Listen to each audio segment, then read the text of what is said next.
So back in the day, if you wanted a steady shot on your camera, you actually had to spend thousands of dollars on bulky camera equipment, or you had to spend hours upon hours learning how to properly use a Steadicam.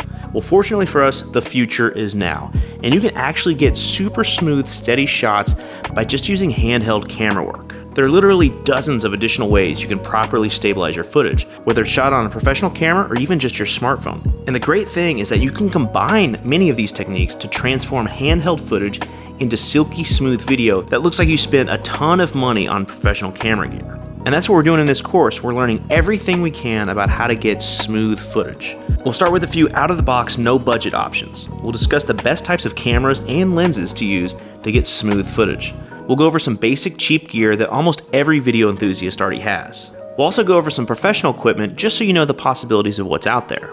And I'll show you the exact camera settings I use to get the smoothest footage possible. We'll even dive deep into the post-production process, talking about video filters you can use to smooth things out and gyroscopic metadata and how you can use that to further smooth your footage. And I'll end the class by showing you 11 approaches that you can actually use in tandem. That's all 11 of these approaches combined to get the perfect footage. You'll basically learn how to transform completely handheld footage into something that looks super professional.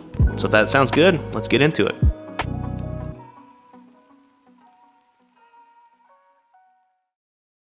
It may be silly, but before we jump into actual techniques on how to keep camera footage smooth, let's kind of figure out conceptually and academically what exactly makes camera footage shaky. So if you really think about it, there's 6 different ways a camera can move throughout space. So it can physically move, left to right, up and down, forward, back. So it has 3 dimensions in space that it can move, and it can also turn 3 different ways. So we think of pans and tilts, panning left to right, tilting up and down, and a third way, rolling side to side. So if you think about it, there's really only 6 different ways a camera, or any object really, can move in space. And what we're trying to do to get cinematic footage is we're trying to limit the amount of ways that it can actually move. Most cinematic moves are only 1 to 3 of these moves, not all 6. So when we think about a dolly move, for instance, the camera is just moving one direction in space along the z-axis, forward to back, or along the x-axis, left to right. So that's only using 1 of these camera movements.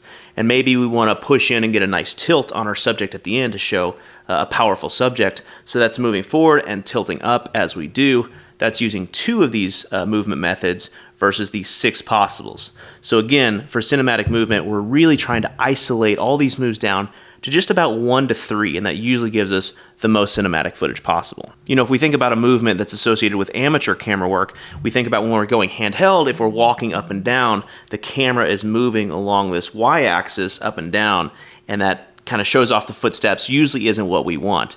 And so instead, if we were to limit that up and down movement, now suddenly we're just walking forward and it's the same as a dolly. So we've limited the up and down movement, we've completely eliminated it, and now we're just moving along the z-axis in space. So yeah, that's a little academic, but try to keep those things in mind while we learn all of these techniques. And it's also probably worth saying that when it comes to stabilization, the more points of contact, the better. So if you're holding a camera with one hand, it's very easy for that camera to be moving around. When you hold it with 2 hands, suddenly you've steadied it a little bit more. If you were to able to add a 3rd point of contact, or even a 3rd and 4th point of contact, you can get smoother footage that way. So typically, with stabilization, the more points of contact, the better. And a final guiding principle of camera movement is the camera weight. So the heavier the camera, the steadier the footage is inherently going to be. If we think about it in the real world, we think of an elephant is large and moves slowly versus some sort of bug that's flying around is able to pivot through space and move a lot faster. So a camera, just like anything else, the heavier the camera is, the more force is required to change trajectory, which means that it's going to inherently be more stable. So if you're shooting with some sort of like point and shoot or a phone, it's clearly going to have a little bit more jitters than some sort of heavy, bulky camera. And when it comes to camera movement, one other thing to understand is that the closer an object is to the lens of your camera, the more accentuated that movement is actually going to be.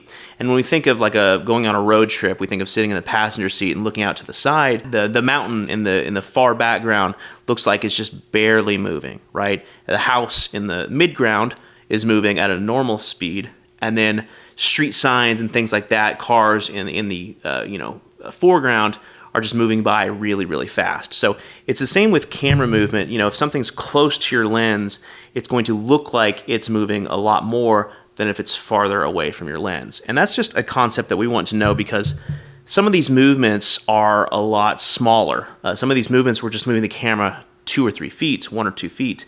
And for the camera to really pick up on the movement, we want to make sure that we place objects in our foreground so we're seeing that movement. And if we don't do that, if we just move the camera very subtly, 6 to 9 inches to the side, we're not really going to pick up on any movement unless we have something in the foreground. So again, I like to keep things practical and pragmatic for you guys. That's just a little bit of academic information to kind of have in the back of your brain while you're learning these actual practical steps. So with that, let's actually start to learn these techniques. So before we get into anything that requires camera movement, let's talk about different ways you can hold the camera, that just by holding the camera, you can already take out some of that shake. So as we said before, the more points of contact, the steadier your camera can be. Well, when you're holding your camera, your arms are able to kind of freely move throughout space. And so essentially, think of if you were putting your camera on a tripod, but that tripod is not locked to the ground. I mean, that's what your arms kind of are. So to properly hold a camera in most situations, what you want to do is actually kind of lock your elbows to your side. And so you're thinking kind of like T-Rex arms here. You're locking your elbows to your side, and you're holding the camera with 2 hands here. And what that does is it allows you to now make really smooth pans and tilts, because you're cutting out a few of those ways that the camera can move throughout space. So when your arms are kind of locked to your side here, you're not going to be moving on the Z-axis here, forward and back. You're not going to be moving up and down unless you're walking. So you've eliminated the Y-axis as well. Because you're putting pressure on both sides, you're kind of eliminating the X-axis left to right. And so really, with this turn, you're kind of just left to these pans and tilts. You're not even really going to roll unless you're kind of rotating to the side. So you've kind of narrowed it down to only 2 of those 6 movements. And so that'll allow you to keep your footage really steady. So when you think about this stance, this is kind of a base that you can really use with a lot of these techniques to add just another layer of stabilization. And with that said, another way to further stabilize your camera is to add a third point of contact. And so you have your 2 hands. Well, if you bring it up to your face here, and with your eyebrow, actually have a third point of contact on the eyepiece. So now you're looking through the eyepiece and not the LCD. Well, that adds a third point of contact. So you can actually use both of these in tandem. You can have your elbows kind of to your side. You can have it up here for a third point of contact. And now you're getting much steadier footage. So adding that third point of contact really smooths things out. Another method to smooth things out, again, we said arms were kind of like tripods in space. Well, you can always rest one of your arms on an object, and that will take the movement out of that arm. So if you have something nearby that's at the level you want it to, feel free to rest your arm on that object, and that'll kind of help smooth things out. And you can get creative with this. It doesn't necessarily have to be a steady object. It could be a friend. It could be a friend's shoulder. You could be resting your arm on your friend's shoulder to just basically take out the movement of one of your arms. So again, you can kind of combine all these things together. You probably wouldn't combine the elbows at the side, but you could rest your arm on an object and then put your eye against the eyepiece, and now suddenly you have 3 points of contact and you've taken the movement out of one of your arms. So that's a great way to stabilize things.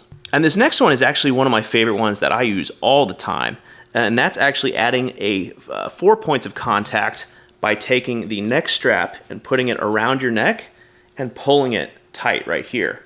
And so you have 1 hand, 2 hands, and 3 and 4 where your camera straps are attached to the camera. So as long as you pull taut right here, and again you do the elbows to the side, you have very smooth footage just by pushing pressure on your neck with the camera strap.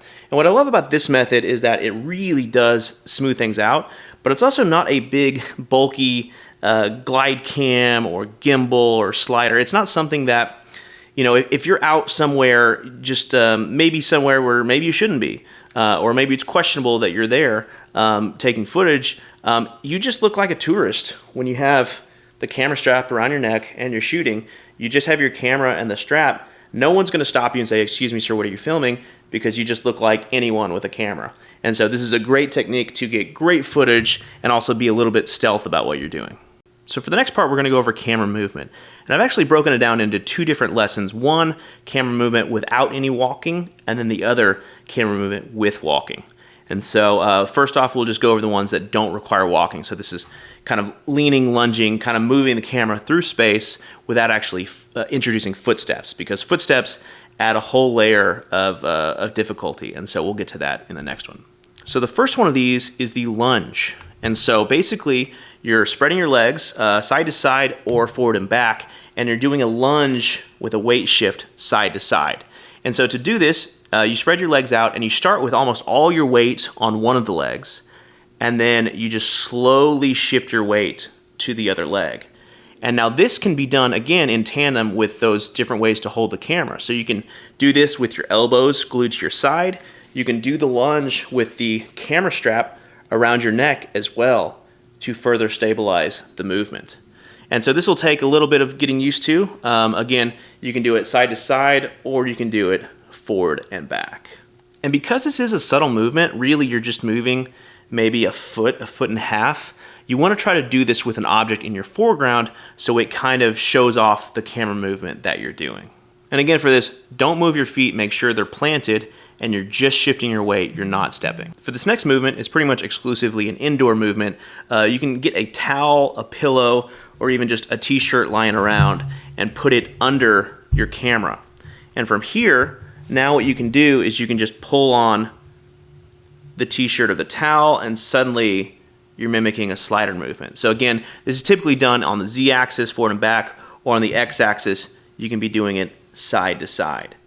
And what's nice about this movement too is if you want to introduce pans and tilts, having it like this with your arms on the shirt or the towel, you can have the ability to pan and tilt as you're going, and regardless, we're still taking out all of the Y-axis movement possibilities. So we're still keeping things very limited here. So again, this is pretty much exclusively indoors. I guess outdoors you could maybe do it on a picnic table, but it's a lot easier indoors than outdoors. And then I said no walking, but we still can do some moves with movement. So if you think of things like a skateboard, a bicycle, a wheelchair, or a car, these are actually great low budget ways to move the camera further than just a couple feet and do it in a very smooth way. So with all of these things, I do want to make sure that you exercise caution, especially working with a car or a bicycle or something like that. There is the possibility of you hurting yourself, so please be cautious with that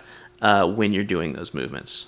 So if you haven't skateboarded before, you're a little bit nervous about it, feel free to just stand on the skateboard with your arms to your side or the camera strap around your neck, add a different layer of stabilization there, and then have someone just with your hands on your back and slowly push you through space. And that'll allow you to get some really nice steady shots using the skateboard. The wheelchair is probably the safest one of these options, but it does kind of confine you to a lower angle.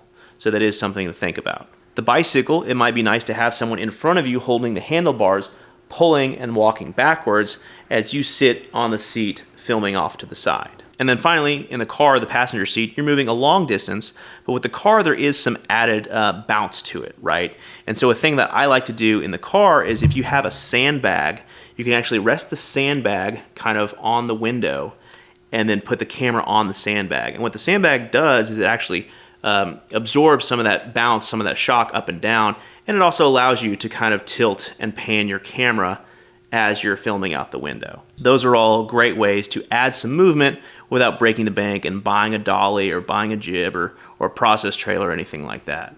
Okay, so now we're stepping things up a little bit and we're talking about a concept that's actually a little bit difficult and needs some practice to do. And so when we're talking about walking with a camera handheld and trying to make it not look like handheld footage, the technique used here is walking heel to toe. So if by chance you are in marching band in high school or college, this is what marching band students do to really keep a steady movement throughout instead of up and down walking. And so basically walking heel to toe, and just walk real slow and keep your feet pretty close together. So when you walk heel to toe, one foot is heel to toe, the next foot comes down is really just a few inches in front of the other foot. You're not taking long strides here. You're trying to keep a slow, consistent movement without a lot of up and down. So again, this is a technique that people use on film sets, and it takes practice. It's not something that you can just do overnight. And so yeah, so spend a few days, with your camera, walking heel to toe, trying to keep out any y-axis movement, and do that. You'll figure it out within a week or so, but it will take a little bit of practice. So now that we've gone out there and figured out our heel toe movement, another camera movement that includes walking that I like to use was created by this YouTuber who he calls it the cradle. And what you do is you take your camera strap and you actually put it under your lens. And now I have a lens that has so much, focus movement, zoom movement, that when you do this, you want to make sure that the strap goes in a place where it's not touching anything that could adjust a focus or zoom. But you hold your camera like this, where the strap is under the lens. And what this is doing, now we have 3 points of contact. So we have the camera strap here, 1, 2, and 3. So we have 3 points of contact. And technically this doesn't need walking. You can kind of just like hover this through space, but it is a nice movement walking. And what's nice about it too is you can actually get it low to the ground. And so you can get it right off the ground. Make sure you're walking heel to toe, but you go right off the ground and you can get a lot of grass blades and leaves and, bugs and things like that. So this is an interesting way to hold a camera. Again, this is right out of the box. You're just using the camera strap that came with the camera, and this is a great way to further stabilize your footage. So this is a funny little section, but it might be worth saying to make sure you work out regularly. When you're on a professional film set and you look at the Steadicam operator, the Steadicam operator is also always a large person with a lot of muscles because those cameras are heavy. And if you think about it, when you're holding the camera shakes because your arms get a little tired, right? And so the stronger arms you have, the more stable you'll be able to hold a camera. So it's definitely worth saying that it's a good idea to work out. And the great thing is you can still skip leg days. So you can just work out your upper body. Obviously, it's good to work out your lower body for those lunges or walking heel to toe. But when it comes to arm strength, holding the camera, hit the gym once or twice a week. It's always a good idea. Okay, so now let's dive into the cameras and lenses that you can use to further your stabilization. So I love these Sony cameras, and there's a lot of other cameras out there that have this, but there's this thing called IBIS, IBIS, which is in-body image stabilization. And basically these cameras have some sort of gyroscopic technology that as the camera slightly shakes and moves, and your smartphone probably has this as well, but as the camera shakes and moves, the sensor itself actually kind of compensates for some of that movement. And so these IBIS cameras do a great job of stabilizing in the body itself. Sony, you can turn it off, you can have it standard, or you can set it up to active. And active kind of crops into the image a little bit and does a great job of stabilizing it. But there's some drawbacks with active as well, so I actually keep mine on standard, and I'll discuss what those drawbacks are a little later. So you definitely want a camera with in-body image stabilization. Another way to stabilize your camera is to get a heavy camera. As we talked about earlier, heavier objects require more force to change and shift and move. And so the heavier the camera, the inherently more stable it'll be. And then finally with the camera, if you can get a camera that has some sort of gyroscopic metadata, that'll allow you to further stabilize your image in post. And so again, these Sony cameras, these Sony Alpha cameras, do have that gyroscopic metadata that you can use later. So I'll include a list, a complete list of some great cameras for you guys. But those things to think about: something with in-body image stabilization, a heavier camera is always great, and then something with gyroscopic metadata. So besides cameras, let's talk about our lenses and what lens choices we can make to create a more stable image. Well, first off, the wider the lens, the more stable an image is going to seem. And that's because when you zoom way in, if you had something like a focal length of 100, 105 here, I'm zoomed way in and I'm trying to hold it steady, but every little movement is going to be picked up within that shot. Whereas if I zoom way out, if I have 35 on this lens, it's going to be a wider shot and it's going to feel more stable, even if I'm still moving the camera the same amount, those jitters are going to be picked up a lot less. And so I recommend for a nice steady shot, use something between an 18 and a 35. That's a great focal length. That is a wide shot. It's not super fisheye. It's not going to distort your image a lot, but it's wide enough to not pick up those small jitters that you may be making with your hand. And besides the length of the lens, these lenses also have some of that stabilization that I was talking about that the camera bodies do. And so you can actually buy lenses that have a stabilization feature in the lens itself. And so if you have a camera with in-body image stabilization and you have a lens with some sort of optical stabilization, now you're really adding things on top of each other and you're getting a great smooth image. So again, that camera and lens combo, have a camera with stabilization, have a heavy camera, have a camera that has gyroscopic metadata, use a wide lens, something 18 to 35, and use a lens with stabilization. Okay, so let's talk about the camera settings that I like to use to give you the most stable footage possible. Now, this first thing is a little controversial because it goes against what many people have been taught with some old school camera theory, but stick with me a little bit. I've seen a lot of research online to help confirm this, but I actually like to use a higher frame rate when I shoot and I really want something stabilized. Now, I'm not talking about slow motion. I'm just talking about shooting in 60 frames per second versus a standard 24 in the US or 25 elsewhere. And most people like to follow the 180-degree rule, so if they shoot with a frame rate of 60, they like to have a shutter of 120 or 125 or something like that. I'm of the belief that only your shutter speed affects how your image actually looks.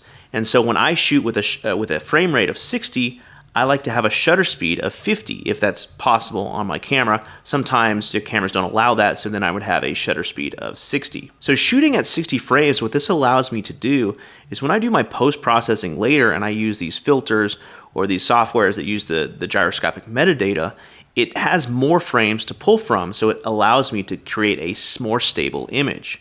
If you think about it, a standard frames per second of 24, you only have 24 frames of information to gather from. However, if I shoot 60 frames per second, that's more than double the frames, so it has a lot more information that it can use to further stabilize my footage. For instance, the whole time you've been watching these videos, you haven't thought twice about what shutter speed or what frame rate I shot this project at. The truth is, all the footage that you've seen of me in the field doing all this camera work was actually shot at 60 frames per second, and you probably never even thought twice about that when you were watching the footage. And this project is at a frame rate of 30 frames per second. Again, this is probably something you haven't thought about, and maybe you just assumed it was a typical 24 frame sequence. And again, this is a unique approach that not too many people do.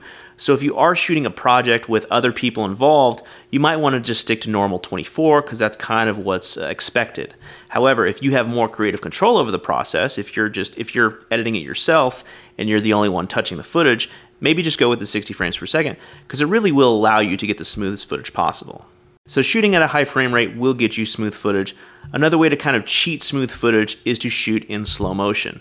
So this is actually shooting at a higher frame rate, but slowing it down so we get slow motion. And now for this, I do adhere to the 180-degree rule. So if I'm shooting something and I know I'm gonna slow it down, if I'm shooting it in 60 frames per second, I will be using the shutter of 120 or 125. And if some of these things about shutter speed and all that are a little too advanced for you, I do teach other courses on camera basics so you can actually learn kind of what all that means. So as long as your shot doesn't contain people or animals or vehicles or anything like that, if your shot is completely static images, it's building, it's landscapes or anything like that, you can actually slow things way, way down and no one's gonna notice. Now, if you shoot 30 frames and your sequence is at 24, that's only an 80% slow motion. It still helps, and it does make the footage look natural. And I've actually gotten away with filming people and slowing it down to 80%. And it does seem a little off if you know what you're looking for, but a lot of times people don't even notice it. I wish more cameras had the option of shooting 48 frames a second because that would be a perfect 50% slow motion,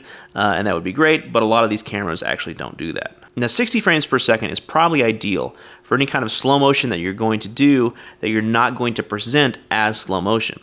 And what you need to do when you film in 60 frames per second is you have to remember that the footage is going to be slowed down 40% or whatever. So if you're trying to do your slow, subtle camera movements and it's going to be slow motion, that footage itself is going to be so slow. So when you're shooting slow motion and you want to use it to get smooth shots, it's actually a good idea to do your movements a little bit faster. And I recommend trying to do your movements at various speeds so when you get back in editing, you can actually pick the best one. So just keep that in mind. If you're shooting slow motion, you want to move faster than otherwise you'd think. Now we'll get into post-production and the gyroscopic metadata stuff a little bit later, but I have seen online that some softwares actually prefer if your footage had a higher shutter speed so it can capture the image without the motion blur and better kind of interpolate the footage and give you artificial slow motion. So if you do know that you're going to do some sort of artificial slow motion in post, you want to shoot at a higher shutter speed.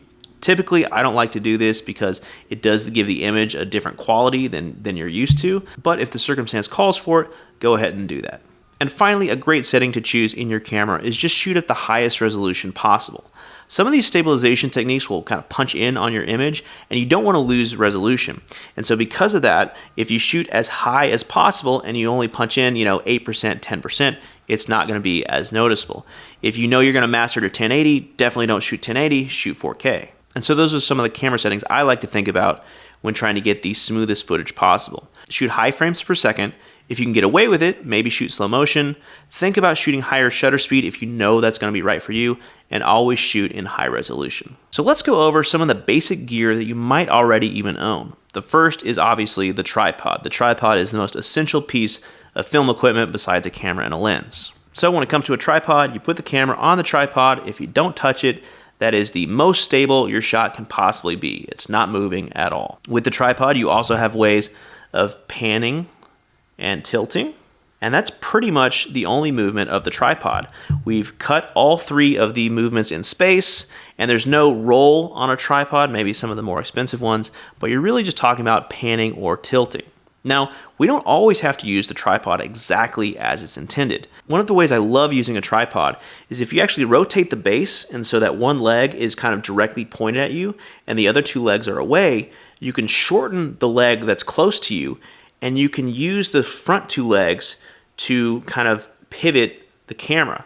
This kind of emulates a little bit of a jib movement, and you can even kind of tilt the camera up and down.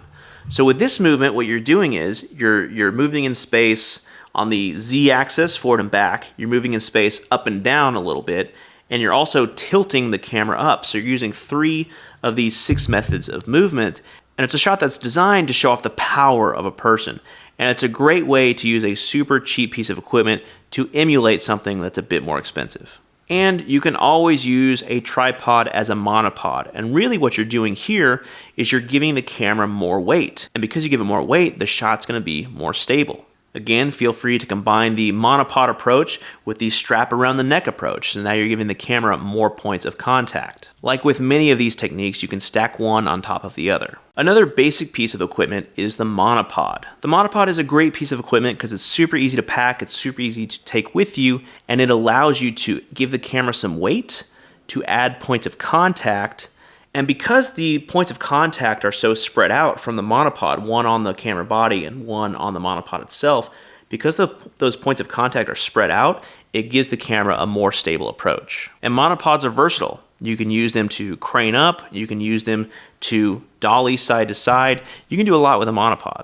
A lot of filmmakers love to use the shoulder rig. Now the shoulder rig, what's nice about it is it still does allow you to have some of the handheld feel, but it's like a professional handheld feel. It's not a handheld feel where everything's super shaky and out of focus and all that stuff. It is kind of a subdued handheld feel. Because it's on your shoulder, you're adding a point of contact, but it will pick up your walking movements. And so you still want to do the heel to toe, but even still, as doing a heel to toe, you're going to get a little bit of up and down, and it's a lot more subtle of a camera movement than just a typical handheld. And it's a great approach. This is probably a piece of equipment you didn't think about when it comes to image stabilization, but if you get a battery grip on your camera, it's going to do a lot to stabilize your image. And that's because you're adding the grip and you're adding the batteries. And so because of all that additional weight, now suddenly your camera is more stable, it requires more force to pivot. And so because of that, you're going to get a great steady image. So now let's go into some of the more professional gear. This is gear that maybe you haven't heard of before, maybe you don't have experience with, but I want you to know what gear is out there, and so eventually when you get to that point where you're going to purchase some gear, you'll know exactly what's right for you. The first piece of equipment here is a little bit more of an old school piece of equipment, and it's called a glide cam. A glide cam was kind of the poor man's Steadicam before gimbals were introduced. And what a glide cam does is you properly balance the camera on top of this kind of axis, and then there's weight added to the bottom. And so what that does is it adds weight to your camera, but it also, when you hold it, it makes sure that the image is stabilized as well. And so again, this is before gimbals were introduced. I don't see too many people shooting with glide cams these days, but it's something to know about. And if you see it at a garage sale or something like that for cheap, maybe it's worth picking up. So next, let's talk about gimbals. Gimbals really have revolutionized things in terms of image stabilization.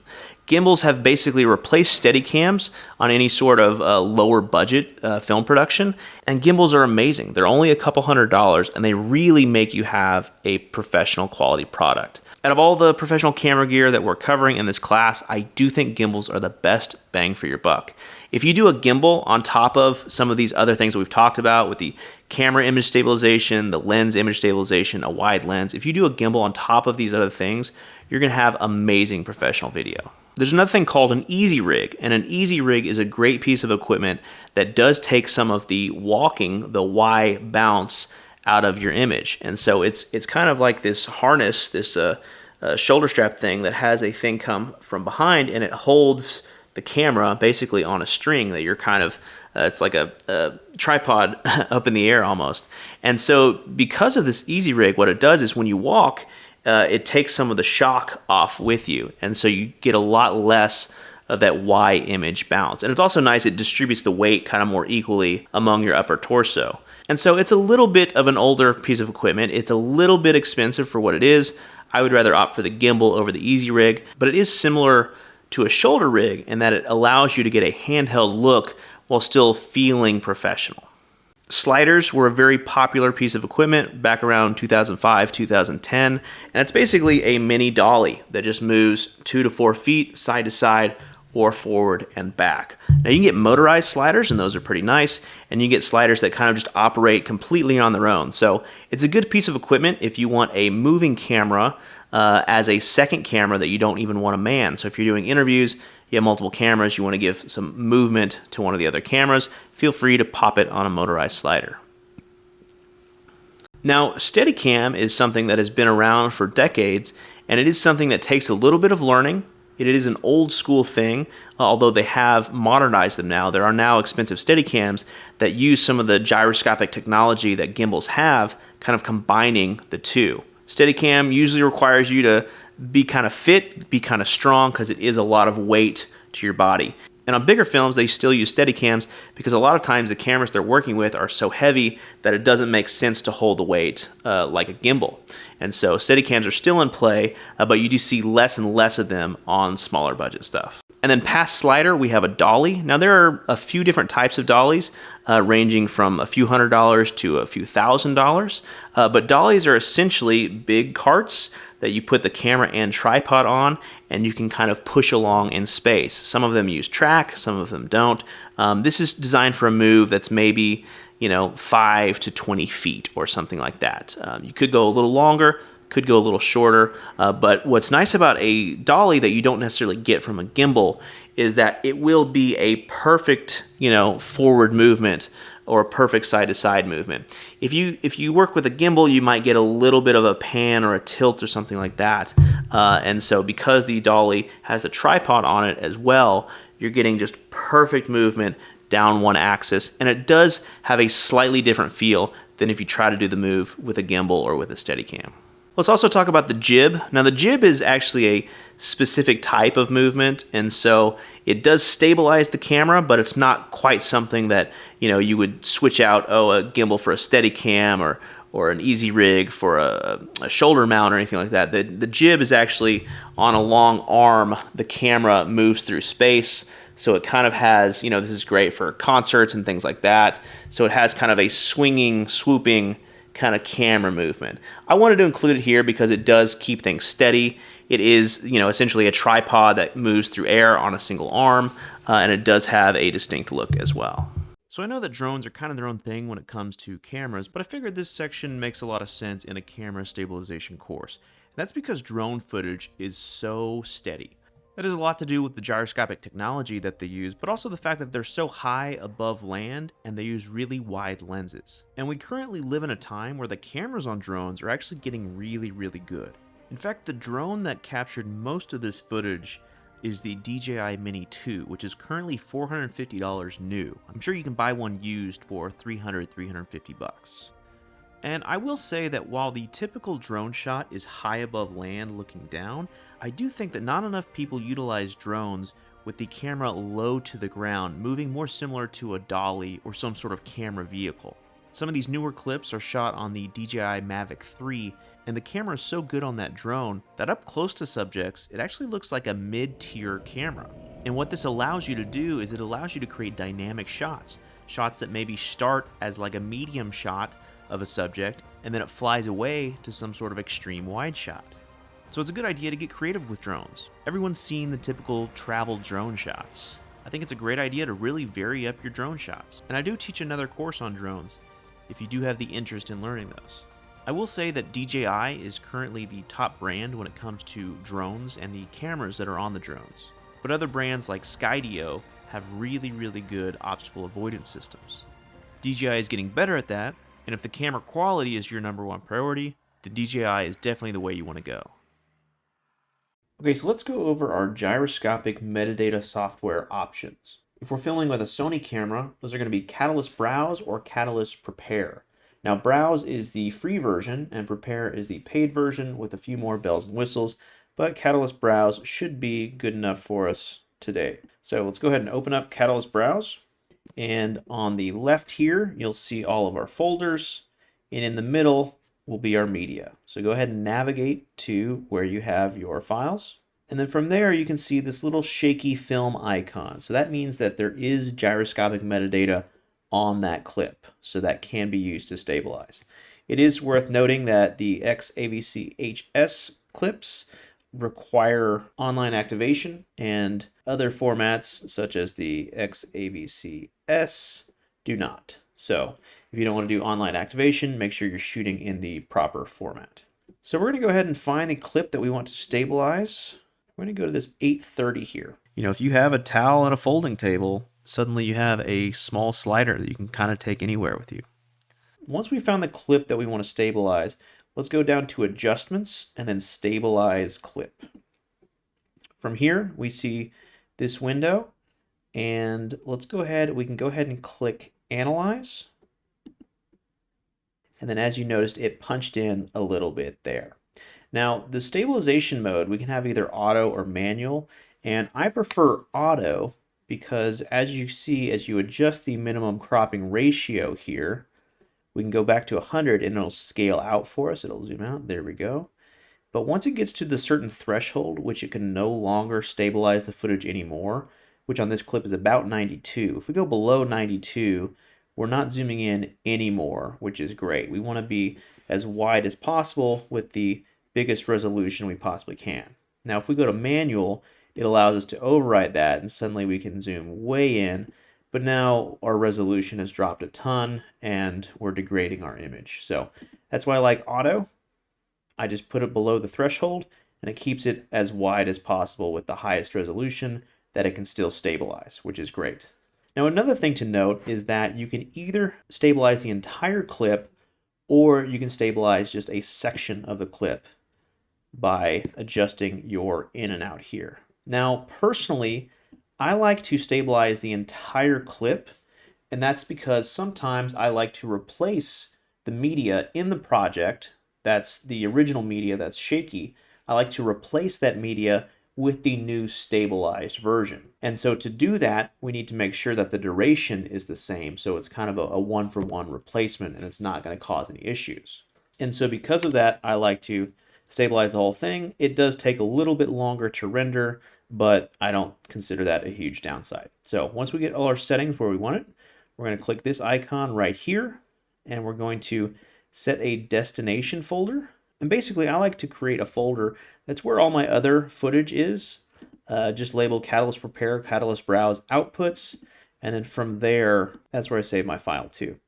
Now we have our source metadata, and as you can see, it defaults to same as source for the format, the size, the frame rate, the codec, etc., which is great. We want to just keep it as same as source for now. And then from there, we can click export, and it shows the clip that we've made changes to. We're checked, and we hit OK. And now Catalyst Browse is rendering our file, and when it's done, it'll spit out a nice stabilized version of our clip.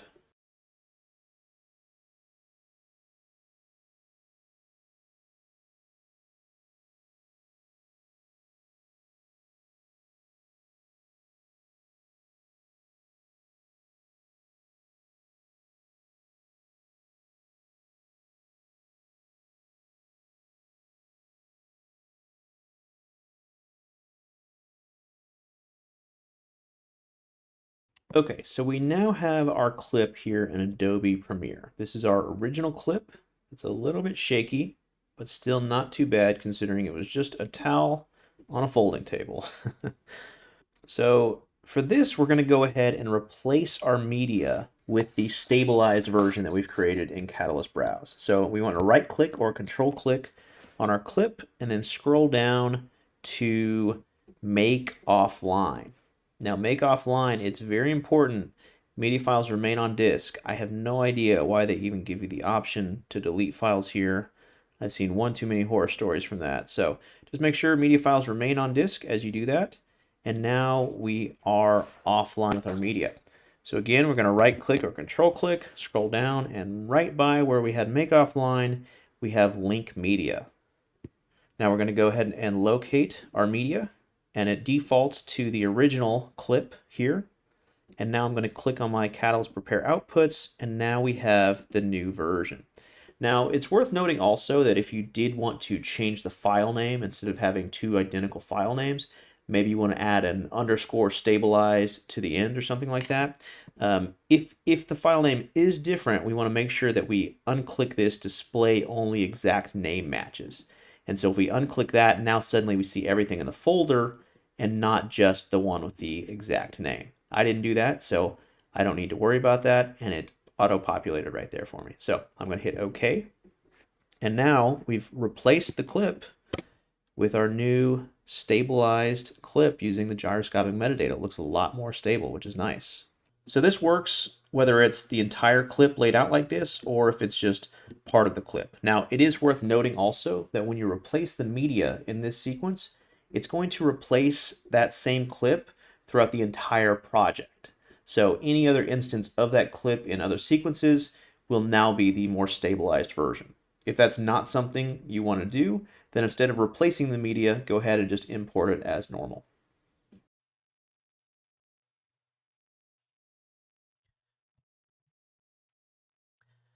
Okay, so let's go over the warp stabilizer effect here in Adobe Premiere. Now, it's worth saying that the warp stabilizer effect is really good, but there are definitely times where it fails miserably. So you kind of have to know which clips you're able to use it on and how to adjust some of the certain settings, and that's what we're going to go over right now. So this first clip I have pulled up in this sample timeline is shot with a longer lens, something around 100, 110, and it is used with the active stabilization on in the Sony body of the camera itself. So let's just watch this clip real quick and see how shaky it is.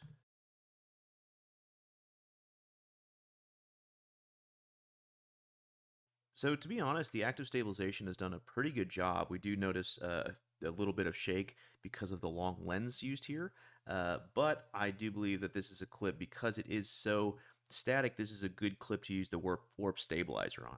Now, warp stabilizer isn't great on clips with fast pans or a lot of reframing, a lot of camera movement itself, but when you have something like this that's pretty stable, it should do the trick. So come over to effects here in the bottom left, and you can just search for warp stabilizer and it'll quickly come up, and then we drag and drop the clip on right here. Now you'll notice that it takes a little bit to analyze the frame.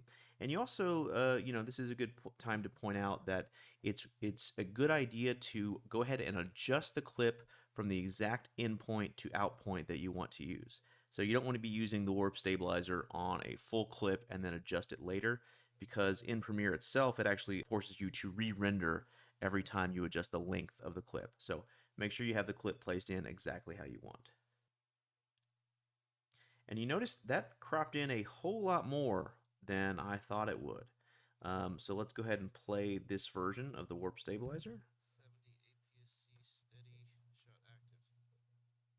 And as we can see, what's going on here is that because it used such a long clip, I mean, this is 12 seconds right here, it had to take a lot of the different frames and it tried to stabilize it, but it punched in way too far.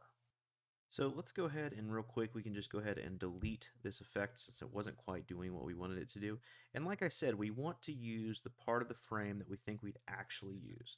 So if this clip was in an edit itself and not a standalone clip like it is right now, I'm going to go ahead and just kind of watch it and just kind of give a hypothetical duration of the actual clip. So we're watching it now. And let's say that's all I want of it right there. That's probably enough time to kind of take in all the information of the shot. We're looking at almost 3 seconds here. So that's definitely closer to the proper runtime than a 12-second clip. So again, let's drag and drop the warp stabilizer on this and it'll render it a lot faster because it only has 67 frames to analyze this time. And as you can see, it barely cropped in at all. So let's go ahead and play just this component of the clip here. And you know what? There's some slight rotation, which I don't love. And this shot itself is really trying to reproduce a tripod, right? We're not doing any slow, moving pans or tilts or anything like that. So what I'm going to do in Warp Stabilizer, we actually see that Warp Stabilizer has the option here of smooth motion or no motion. Well, given that this shot, we're just trying to emulate a tripod, I'm going to click no motion. And since it already analyzed the frames, anytime I adjust any of the settings, it does it rather quickly. So now we can watch, and it looks completely static, which is awesome. Now this image, or this video clip, would be a whole lot better if we had like a lot of wind so we could see the grass moving, or some sort of movement in frame, because right now it's so still, it just looks like we took a single still image, which is pretty crazy. So as you can see, the warp stabilizer completely stabilized this image when we did no motion. Now if you put warp stabilizer on a clip with a lot of movement to it, you'll notice a lot of times the warp stabilizer kind of gives it a little bit of a jello feel. And this is why warp stabilizer really isn't a silver bullet of a filter. Here I'm actually surprised with how good it did with the lack of the jello movements. But if you do notice that your clip has a little bit of a roll to it, a little bit of a jello type of movement, what you can do is in the warp stabilizer effect itself, you can set the smoothness. So it defaults to 50. You can drop it down to something like 15, and that'll feel a little bit more natural, even though it will have a little bit more motion to it. So I would definitely play with the smoothness here. I usually do keep it to subspace warp. Sometimes I'll change it to position, scale, and rotation, but honestly the one that I'm finding myself adjusting the most is the smoothness, and then the difference between smooth motion and no motion if you're trying to replicate no motion. So now that we know the basics of the warp stabilizer, one important thing to know also is that you cannot use warp stabilizer and speed on the same clip. So this timeline right here is a 30 frame timeline, and I shot this right here at 60. This is with a gimbal walking upstairs. I thought walking upstairs would kind of be the ultimate shaky test for us. So I'm going to go ahead and slow this down to 50% since it was shot at 60 frames with a shutter of 125. So I'm going to right click speed duration and drop it down to a speed of 50. And already, since there's no people or cars or anything that our eye expects to move at a certain speed, we realize that this kind of still life walkthrough here is already a lot steadier. But we want to go ahead and add warp stabilizer to it. So let's go ahead and take the part of the frame that we want to use, maybe starting here with the steady movement, and ending. Oh, let's go till we completely stop right here, right before we completely stop. Okay, so let's say this whole area I want to smooth out. So the way to use both the warp stabilizer and the speed in the same effect is you want to right click and you're actually going to nest the sequence. So the best way to do this, you right click and then go to nest and you name it whatever you want to name it. Slow motion Oklahoma sign. And now what you'll notice is it's already nested the sequence and replaced the clip in your sequence with that nest. This method of right clicking and then hitting nest is so much faster than trying to create a new sequence, dragging and dropping the footage into it, changing the sequence settings and all that. So it took me years before I realized that this right click nest was an option, and it's a great thing to know. And it is important to note you want to slow motion before you nest, and that's just because you slow motion first so you get all the 60 frames spread out over the 30 frames. So as you can see, I'm moving frame by frame, and each frame itself is a new image, which is what we want. So we did the slow motion first, and now we'll put the warp stabilizer on the slow motion. And now let's go ahead and play the clip and see what we have.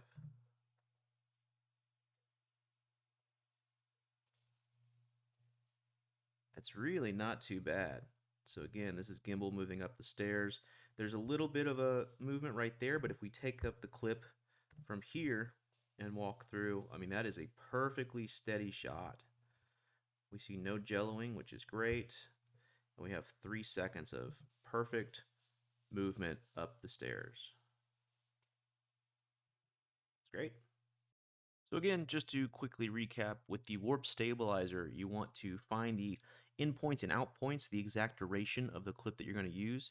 And if you want to do any sort of gyroscopic metadata adjustments, make sure you do that before you add the warp stabilizer. So any sort of gyroscopic metadata adjustments, any sort of speed adjustments, you want to do all your adjustments first, and then the warp stabilizer is always the last thing added. If it doesn't quite look or feel natural, make sure you adjust the smoothness setting in the effect itself.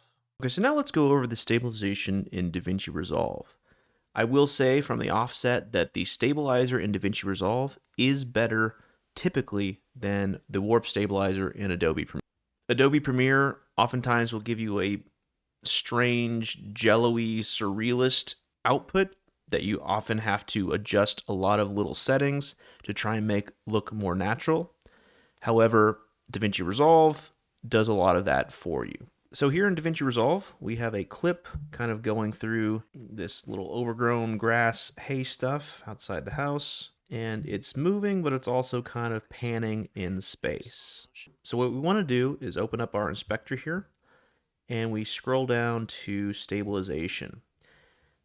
Now, Davinci Resolve has 3 different modes of stabilization. They have perspective, similarity, and translation. And those are just 3 different algorithms that the app tries to use to determine how to stabilize your footage. Perspective typically is a little bit better with wider lenses, with pans and tilts.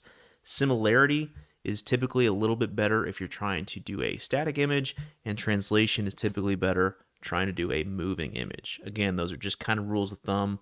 With every clip, I honestly run through all 3 just to see which one will look and feel more natural. Now, if you have camera lock checked on here, that's trying to replicate a static tripod shot or a shot that's moving through one axis. So if you're trying to do a dolly forward or anything like that, that's also possible to use with camera lock. Because my image is kind of panning and moving, that's probably not what I'm going to use. And then zoom actually refers to your field of view. And so if you don't click zoom, you could get an image with those black bars that are kind of moving around your image. So I pretty much always have zoom on. From there, you have your cropping ratio, smooth, and strength. So if I'm going to adjust those, I typically do those at the end of the process, not at the beginning. So what I like to do starting off is just go through one by one and put the stabilizer on and see what mode is best for me. So with perspective, we've noticed that now the image has punched way in, and we're kind of losing what this clip was in the first place. We get a lot of horizon adjustments, and so perspective is probably not what we're going to want to use. So we'll go next to similarity. And now similarity looks a whole lot better. We still get a little bit of horizon movement, but it's not awful. It's a wider field of view, which is really nice, and it's pretty stabilized. So this is a pretty good option, but we're still going to go with translation and see if that's any better. And now translation, still pretty wide. I'm seeing a little bit more horizon wobble than I would like, though. And so it looks like the base stabilization mode for similarity is probably our best bet. And now from here, we can adjust some of the more nuanced parameters. I typically keep cropping ratio as is, and sometimes I'll rise the smoothness just a hair and lower the strength to make it a little bit more natural. So this is always going to be a dance depending on what clip you have, and it's just kind of a process of adjusting these parameters with your best mode, and then from there, you'll get the smoothest output. And just a little side note, I do think DaVinci Resolve is the superior editing software. I typically edit in Adobe Premiere, even though I can realize its limitations. I'm just so familiar and so fast with it. That's where I'm at right now. But if you're starting out and you're not sure which editing software you want to use, I definitely recommend learning DaVinci Resolve. It has much better color. As you can tell, it has much better stabilization. And even for bigger projects, if you're working on something with a ton of footage and you need to kind of automate your dailies or anything like that, DaVinci Resolve, even though being free, it has so much more bells and whistles and can do a lot of things better than Adobe Premiere. In my opinion, it kind of takes all the best things from Premiere, from Final Cut Pro, and puts them into one software. So if you're just starting out, definitely sink your teeth into DaVinci Resolve. So if you're working with a camera that's not a Sony camera and you want to use the gyroscopic metadata, assuming the camera has some, I would recommend the software GyroFlow. It is a free software that you can donate to, which I would recommend. This is a great little software that does a whole lot for you. And it has a whole lot more camera types that it is compatible with. So one thing to know about GyroFlow is that the software can get pretty complicated if you're using a camera with a detachable lens.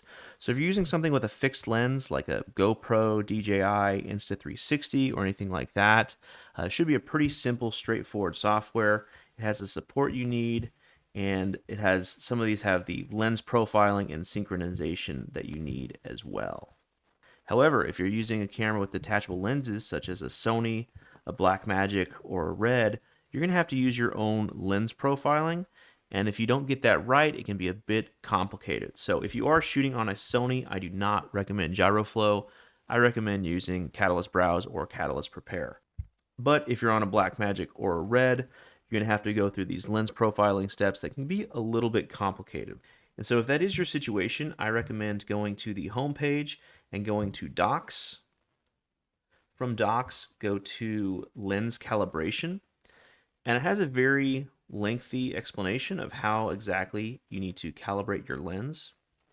But if you scroll all the way down, you see they have a 45-minute video tutorial here on the definitive GyroFlow tutorial. And so this 45-minute guide is really good in depth on this software. It tells you exactly how to calibrate those lenses and everything else you need to know. Because this software is intended for more than just your standard cameras, they also have some flight controllers, run cams, so they have some more industrial use cases here. And so if that is your situation, this is probably not the class for you. But again, if that is, definitely check out this definitive GyroFlow tutorial. It'll go through all the steps.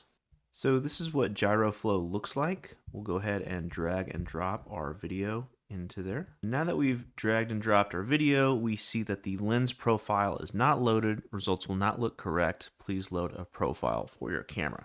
So in our GyroFlow app here, one thing that's kind of nice that's not super straightforward is that you can search your lens profile in this little tab here.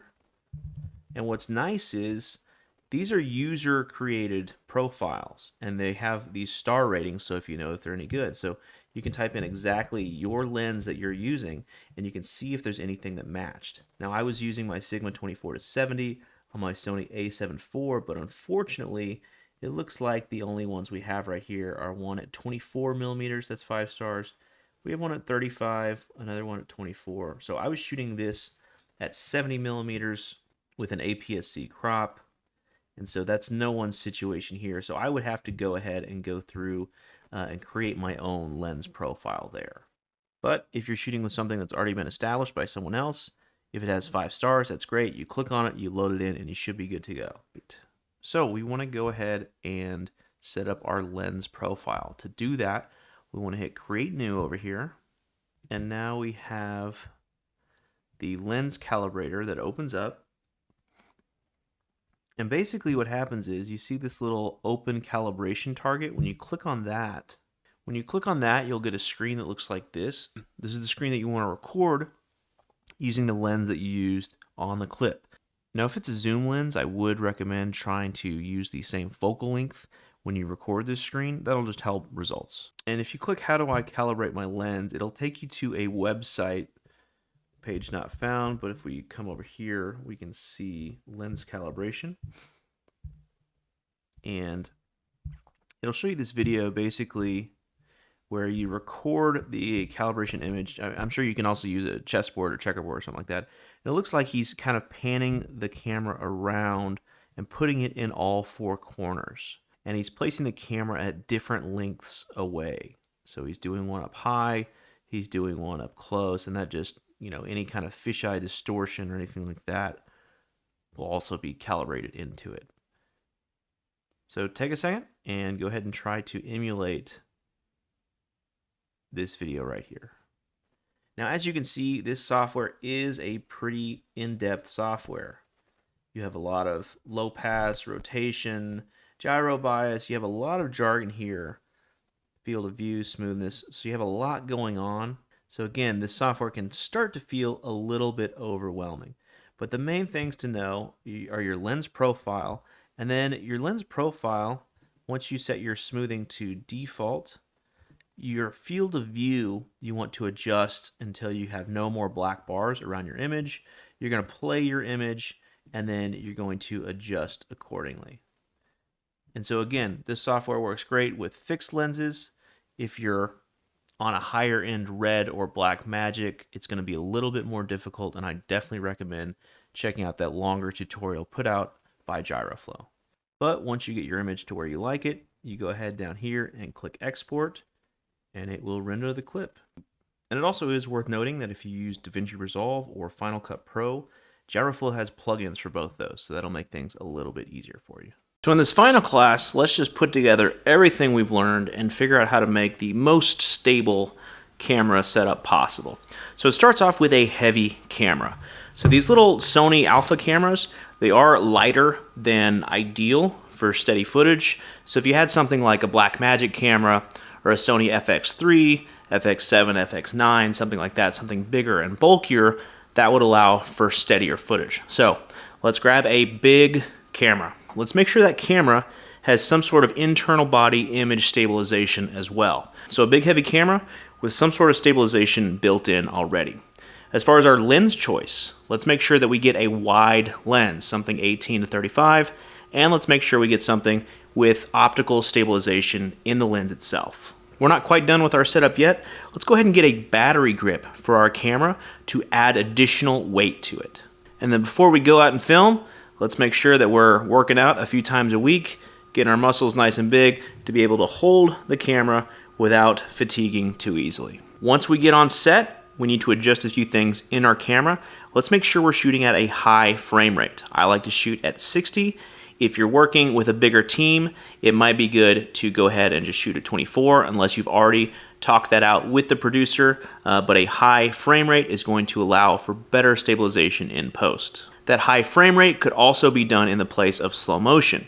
If you don't want to do a high frame rate and you know you're shooting something without a noticeable moving subject, you can shoot slow motion. For some of you, you might want to shoot at a higher shutter speed. That way, when you throw it in post and do any sort of stabilization there, the higher frame rate might be better for that. Now that we've set the settings exactly how we want to, go ahead and pick any stabilization method. So it could be something just right out of the box. You can do the elbows to the side, you can do a lunge, you can actually go out there and buy some equipment, and different shots will call for different things. Maybe you want a nice push in, but you don't have space for a dolly. Maybe a gimbal would be better suited for that. So think of the shot you want to achieve and think of the best way to achieve it and go out and shoot with that method in mind. So once we go out and get our footage and we come back and we download that footage, we want to go ahead and run our footage through the gyroscopic metadata software. This is before we've actually taken it into our editing software. So we want to smooth out that footage through the gyroscopic software. For Sony, this is Catalyst Browse or Catalyst Prepare. And once we've exported that stable version through our gyroscopic metadata software, we finally take that clip and we throw it in our editing software, and then from there we can add extra stabilization. In Adobe Premiere, this is with the warp stabilizer effect. And for Davinci Resolve, this is with the stabilizer. You can find it in the inspector menu. So I hope you enjoyed this class. I hope you realize that there are so many techniques out there that you can actually stack them on top of each other and create amazing footage just by using handheld, just knowing a few camera tricks, a few settings, some post, and then some onset tools as well.